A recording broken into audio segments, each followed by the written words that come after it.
So we've been doing a lot of activity in France since several years. We are currently part of the Tech for Women program. So we've got a regular fellowship program running. We've been running also hackathon to support different projects. And as Louise mentioned also, we are currently focused on the connectivity project, where we aim to really provide internet connectivity to displaced people. And as part of that, we work with Refugee Info Bus. So it's really a pleasure to see you again, Alvaro. So this is part of the partnership with Techfugees and with Cisco that we were able to travel to Calais on the field in order to set it up a new infrastructure to provide again the internet access to some places. So I will not speak a lot because I prefer to leave the floor to Alvaro. So thanks again for joining. And let's give us more detail about your current action and what you are currently doing on the field. Thank you very much, Louise and Jeremy. It's also a pleasure to be here with you, to see you again after a month, I think. Like, it's been a month since you came to Calais.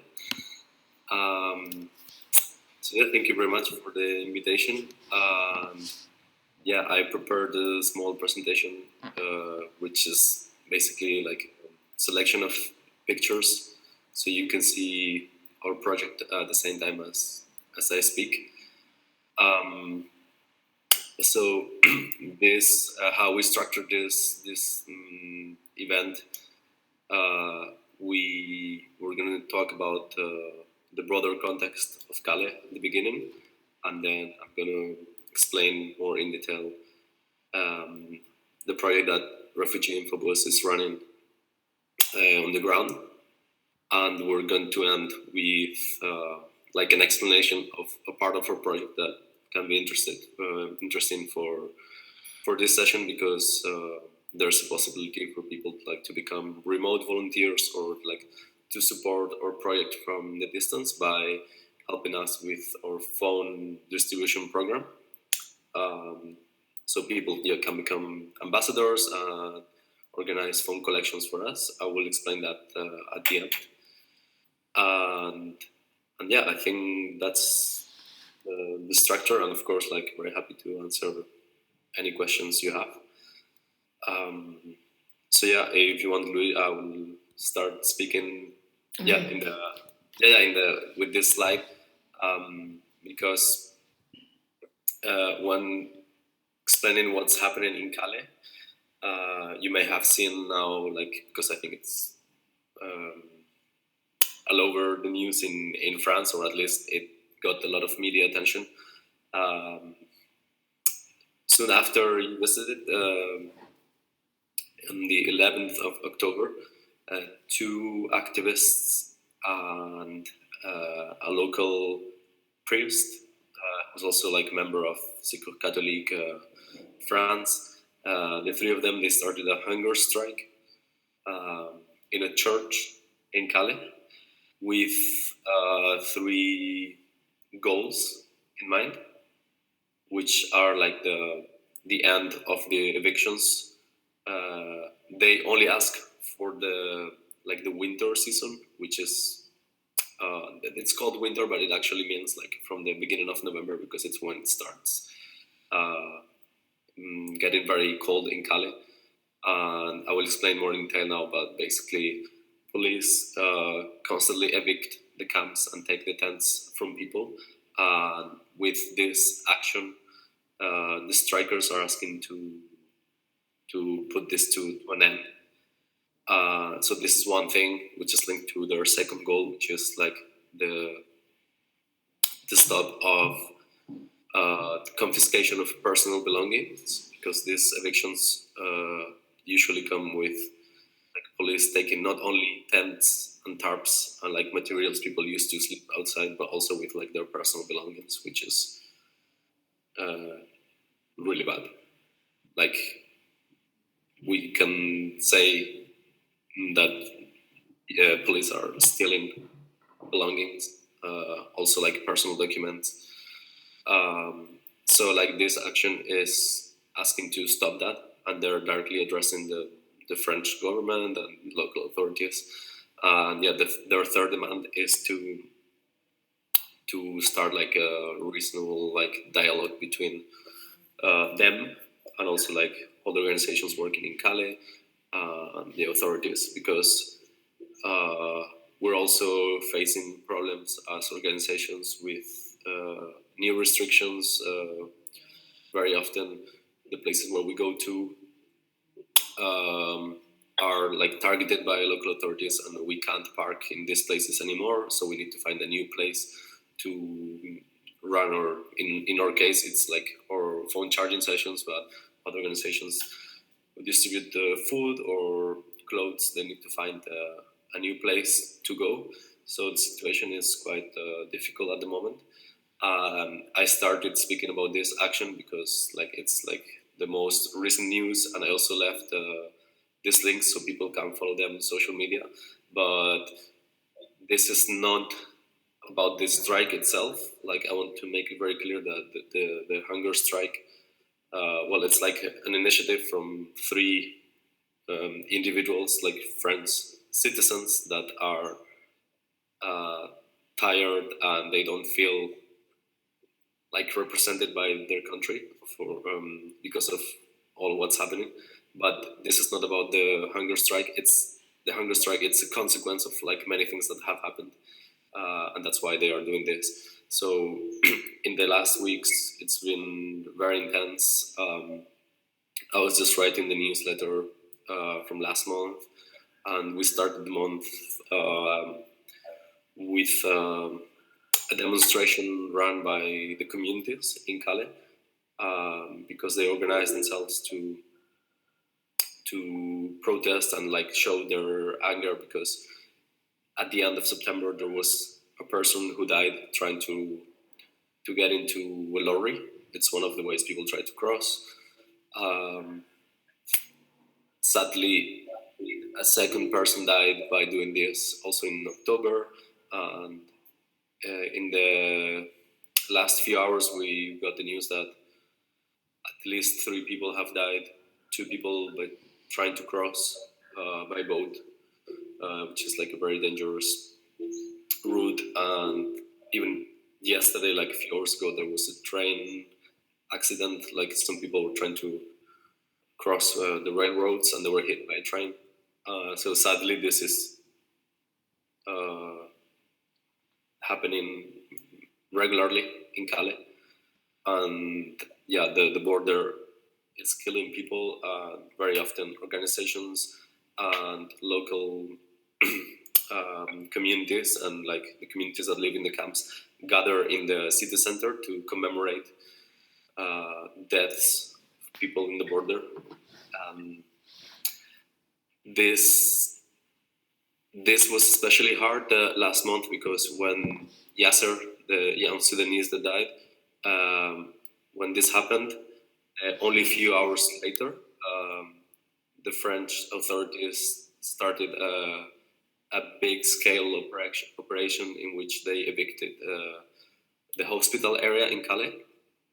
Yasser used to live in that area that was evicted, so their friends knew the news about the death of Yasser at the same time as they were being evicted and sent away from Calais.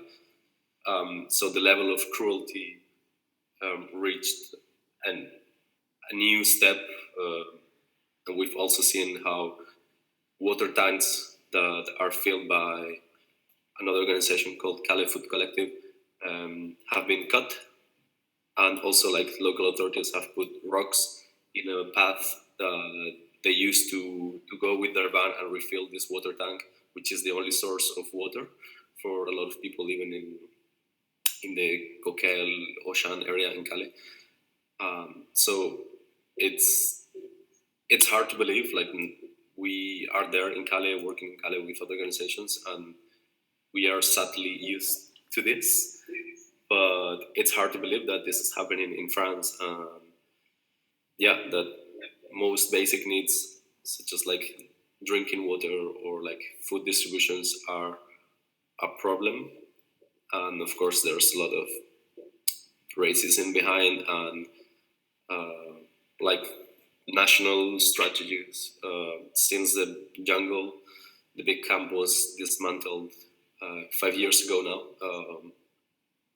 The strategy is to prevent people to settle in Calais, and that's why there are evictions almost every day now. So this is, of course, a problem created by political decisions. We see this every day. Like, we're witnessing the consequences of this every day in Calais. Maybe in the next picture I can show how ridiculous the situation is. This is a picture taken by a photojournalist called Jed Budelman that joined our session at the end of September. And at like in the back of the picture, you can see our van, a white van, and that's like our charging session, like our normal charging session. But this is not normal because you can see a lot of tents there, and this is not where people normally live. But this is an afternoon eviction in which police go to all the living sites and they try to take tents. But this happens every day, and people know, or almost every day. So when people put the tents there in a like an open space, which is like a parking, police don't have the right to take their tents. And that's why, like, once they find out this is gonna happen, they move the tents, and then once police leaves, they put it back where they sleep, which is like a few meters away. It makes no sense at all. It's like absurd. Like, we have been witnessing this for months now, but very often we have new volunteers or people joining from other organizations, and it can be very shocking to come to Calais to volunteer and see this in your first days or weeks, because it makes no sense. Before, there was a protocol in which police took the tents to a place and people were able to try to get their tents back, which is also nonsense, because, like, why do you take the tents in the first place if but now that protocol is over, so like people have no chance to get their belongings back at the moment. And it's a critical moment because it's winter, it's getting cold, and organizations that distribute tents don't have enough tents. So if people lose their tent, they don't have the tent guaranteed, that, like, it's not sure that they're gonna get a new tent back.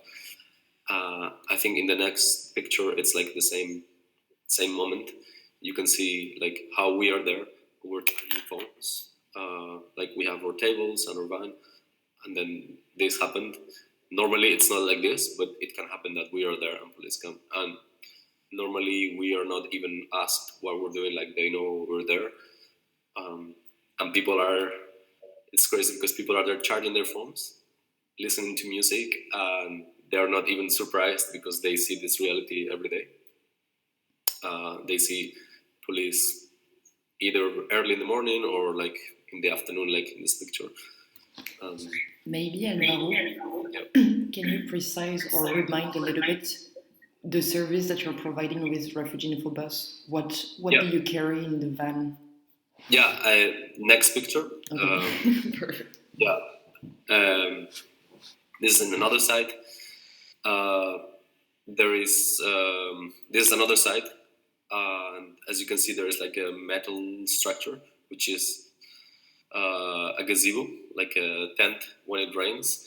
And we also have these green boxes, which are charging boxes full of plugs, and these are all put like in tables, in which we connect them to a generator, we basically have like a big chain of charging boxes connected to a generator, so people can come and plug their phones. I think in the next pictures it's more clear. Well, that's your visit. We also have our Wi-Fi box, and this is our new modem and antenna, thanks to Techfugees and Cisco. And I think the next picture shows better. Yeah, this is how it looks like when we set our equipment in the different sites. There are two different types of boxes. The ones in the right, for people who have a charger, they can arrive and plug their phones and their chargers. And on the left, we have these boxes with cables already plugged in. So people who don't have a charger can also charge their phones by using our boxes. So yeah, this is basically what we do in our sessions. So our project is divided into two different services. The more like technological aspect is the phone charging itself. So we arrive with the van, the generator, and like we set our equipment. And yeah, I think that's the most important thing we do, because like without battery in their phones, people can't use them at all. They have a few options apart from us. There's like a day center run by Secours Catholique in the city center, and other organizations also do phone charging from time to time. But like we do this 9 times per week. So like we are the main source of phone charge in Calais at the moment. And our sessions last 2 hours and a half. So people have enough time to charge their phones and also chill, try to find a safe space. At least when we're there, of course, it can be like the environment we create can be very nice, but it's not always the case because of the weather conditions. Like if it's raining, it's very challenging for us. We need to protect the equipment very well because if we get water inside the plugs, it can be very dangerous. So that's also one of our main focus is like to have our equipment in a good state and take care of it, because without a running van or without a generator or without the shelter to cover the equipment, we wouldn't be able to run the project as we do it. So yeah, during our sessions, people come, they charge their phone, they get free Wi-Fi access thanks to our Wi-Fi box. I'm reading the question, how many people can each one support? That's a very good question. It really depends on the site, but like on average, I would say we have 200 people, more or less. This is not a very busy session. It's probably from April or May this year, but I think the next picture shows how different it can be, and this is like a really, really busy session, and it doesn't really show how many people were there, because like also behind the van and the tents, there are also people trying to charge. So this was in August, I think. In these sessions, this time was crazy, and it's the same place, like this picture and the previous picture. It's in the same place by the hospital area. So yeah, on average, I would say 200 people. I think numbers are decreasing now. Organizations estimate that maybe around 1,500 people are in Calais now, although it's very difficult to know. This is a bit less than during summer because of temperature. Yeah, also the conditions are more difficult now.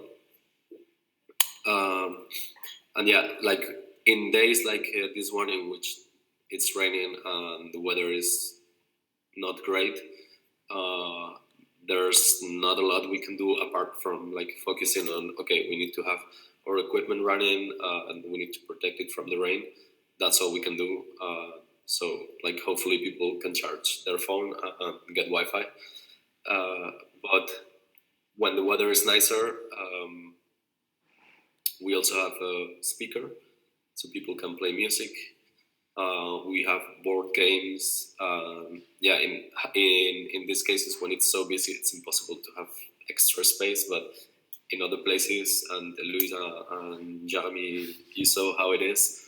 When it's like more chill and there's more space, people can play games. We also bring balls, so people can play football. So we also try to create like this safe environment by also providing water and tea. I think I missed a question from Jeremy.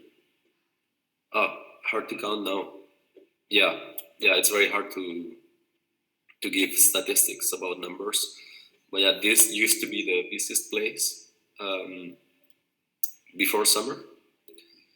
This is by hospital, but I was saying at the beginning, overnight this place was evicted, and then some signs were put up in which the local Calais authorities said that we can't go there anymore. Like it's banned to park or to run sessions there. This is how it used to look like as well, the same place.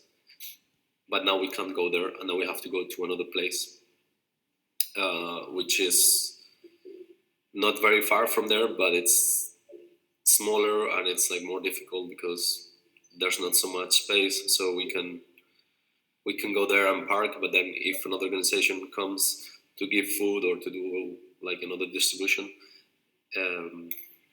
we need to coordinate very well to know like what time we're gonna go or not, to leave them the space. Like if they need to make a line for people to queue to get food, it's not the easiest situation at the moment. But yeah, I didn't talk about or information part of the project, which like we run in parallel. This requires a lot of office work because every month we update a document called New Arrival Guide, which is a document that shows all the different services provided by other NGOs working in Calais and also in Grand Centre. This document is divided into categories like food, water, doctor, clothes, legal support, safe spaces for women, minors, like all these different categories that support people in different ways. And we basically explain what services are offered by other organizations, and we include the timetables with like the address and the time to let people know at what time they can go get food from, for example, RCK, Refugee Community Kitchen, or Calais Food Collective. This document is translated. We have a network of remote translators. So we not only provide this information in English, like it's the main language we use, but we also translate into French. And then we have a network of translators. I didn't include the document, but maybe at the end I can say you one, Luina, on maybe you have it. I think it's in the article you wrote, no? Yeah, so right now we translate it into Arabic, Farsi, Dari, Urdu, Tigrinya, Oromo, Amharic, I think I'm forgetting some, also in Kurdish. In Vietnamese? Yeah, Vietnamese it's only for Grand Centre. Okay. Yeah. We have the document in paper, but we also have it. We also use flyers with QR codes, so people can scan. It's not like the easiest way for a lot of people who are not familiarized with QR codes. So a lot of what we do is also to answer questions or like try to help people in different ways. So we encourage people to download the apps to read QR codes, and also apart like from the flyers about our own services, we also have flyers from other organizations to explain or to show people when and how they can go to the doctor, or if there is like anything extraordinary, like this commemoration there was in October about the death of Yasser. Like we also include this information. We have a flip chart, like a board in which we can put our flyers, and yeah, sometimes it's a bit hard with the language barrier, because it's not the case that we speak some of the languages that are spoken by communities, and some of them speak good English, like perfect English, but a lot of people don't speak great English as well. So sometimes it's hard to share like important information. But for example, now we have a volunteer who speaks Arabic, and that's like a big improvement for us, so we can like communicate better and directly, even if it's just something like tomorrow we're coming half an hour later.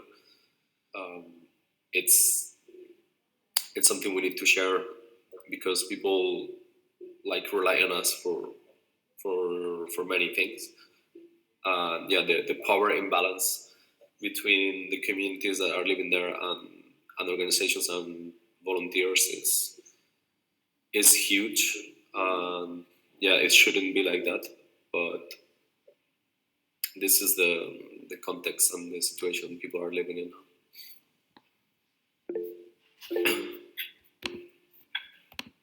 Top tech business challenge. I'm not sure I understand the question. Like challenges in terms of. Do you want to explain more? Yes, Alvaro. So that was me. I asked the question. Yeah, I find the presentation really interesting, actually, and I can understand some of the technology aspects here. But obviously, obviously, the proliferation of displacement that's happening in Calais and the issues. I wondered how do you plan to scale the service? What challenges are you seeing from a